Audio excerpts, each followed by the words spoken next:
और कोई ना कोई विभीषण तो निकलेगा इस रावण राज का और इस लंका का नाश करने के लिए। सीता लंका से मुक्त हो गई। झारखंड से जामा विधायक सीता सोरेन ने मंगलवार को झारखंड मुक्ति मोर्चा से इस्तीफा देकर राजनीतिक गलियारों में सनसनी फैला दी।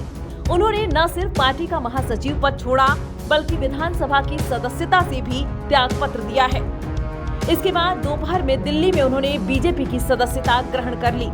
प्रदेश प्रभारी लक्ष्मीकांत वाजपेयी ने उन्हें पार्टी की सदस्यता दिलाई। इस दौरान उनके साथ संजय मयूख समेत अन्य नेता शामिल थे। बताया जाता है कि वह लंबे समय से झामुमो से नाराज चल रही थी। हालिया चंपाई सोरेन मंत्रिमंडल में भी उन्हें जगह नहीं मिली थी, जिसका उन्होंने मुखर होकर विरोध जताया था। बीजेपी ने सीता सोरेन के झामुमो छोड़ने के फैसले पर कहा कि सीता अब लंका से मुक्त हो गई है। सीता के इस्तीफे को झारखंड मुक्ति मोर्चा के लिए बड़ा झटका माना जा रहा है। शिबू सोरेन के बाद दुर्गा सोरेन ही उनके स्वाभाविक उत्तराधिकारी माने जा रहे थे, लेकिन उनके आकस्मिक निधन के बाद हेमंत सोरेन पिता की विरासत संभालने आगे आए थे। सीता सोरेन झारखंड मुक्ति मोर्चा की केंद्रीय महासचिव थीं और संथाल परगना के जामा क्षेत्र से विधायक चुनी गई थीं। सीता सोरेन के इस्तीफे पर जेएमएम सांसद महुआ माझी ने कहा कि हमारी पार्टी एक परिवार की तरह है, सब लोग एक दूसरे से मिलजुल कर काम करते हैं।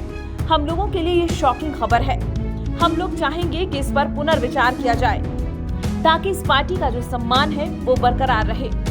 कांग्रेस पार्टी प्रवक्ता राकेश सिन्हा ने कहा कि सीता सोरेन का पार्टी से इस्तीफा देना उनका अपना निजी और पारिवारिक मामला है। झारखंड मुक्ति मोर्चा उनके दिल में बसा हुआ है और झारखंडी जन भावनाओं के साथ, अपने परिवार के साथ वे लगातार जुड़ी हुई हैं। देखिए, सीता सोरेन जी का इस्तीफे की जानकारी मुझे भी आप लोगों के माध्यम से प्राप्त हुई है। अब उन्होंने क्यों इस्तीफा दिया, इस्तीफे के क्या कारण हैं, ये मुझसे बेहतर सीता सोरेन जी ही बता सकती हैं।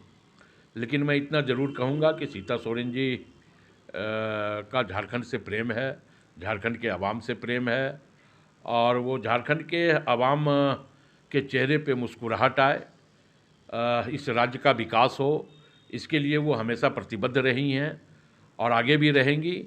और महागठबंधन के साथ लगातार वो संघर्ष की साथी भी रही हैं और संघर्ष करती भी रही हैं।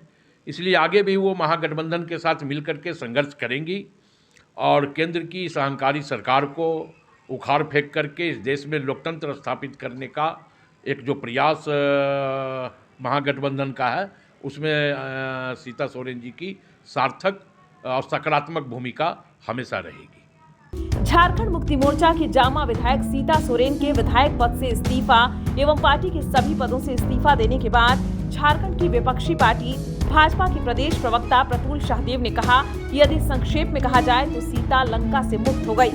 झारखंड की अस्मिता एवं संस्कृति में बड़ी बहू मां के समान होती है और उनके पति स्वर्गीय दुर्गा सोरेन झारखंड आंदोलन में अग्रणी भूमिका निभाए हुए हैं और उनकी पत्नी के साथ इस प्रकार का व्यवहार उनके आंतरिक कुठाराघात को दर्शाता है। देखिए, झारखंडी कल्चर में, झारखंडी अस्मिता में घर की बड़ी बहू जो है वो माँ के समान होती है। और आज सीता सोरेन जी की जो पीड़ा देखी हम लोगों ने उनके पत्र के माध्यम से, जिससे उन्होंने जेएमएम की प्राथमिक सदस्यता से इस्तीफा दिया, वो बिल्कुल मन को झकझोर देने वाला है। उन्होंने कहा कि बड़ी बहू के साथ अन्याय हो रहा है और उनके खिलाफ पार्टी के भीतर भी साजिश हो रही है। वो जेएमएम का आंतरिक मामला नहीं रहा, क्योंकि वो सार्वजनिक जीवन में है, वो एक माननीय विधायक भी है। लेकिन उनके पति दुर्गा सोरेन जी ने तो झारखंड आंदोलन में भी अपनी महती भूमिका निभाई थी। और घर की बड़ी बहू जिसे माँ का दर्जा दिया जाता है, उसके साथ इतना सौतेले दर्जे का व्यवहार, ये बहुत ही मुझे लगता है मर्माहत करने वाली घटना है और झारखंड मुक्ति मोर्चा की असलियत दिखाता है। और जेएमएम उसके बाद ट्वीट कर रहा है, घर का भेदी लंका ढाए। हाँ साहब, हमारा मानना है कि आपने ये तो स्वीकार कर लिया कि वर्तमान में जो झारखंड में परिस्थितियां हैं वो रावण राज के समान है और अधर्म का चारों तरफ बोलबाला है, और कोई ना कोई विभीषण तो निकलेगा इस रावण राज का और इस लंका का नाश करने के लिए। लेकिन संक्षेप में कहे ना तो आज सीता लंका से मुक्त हो गई।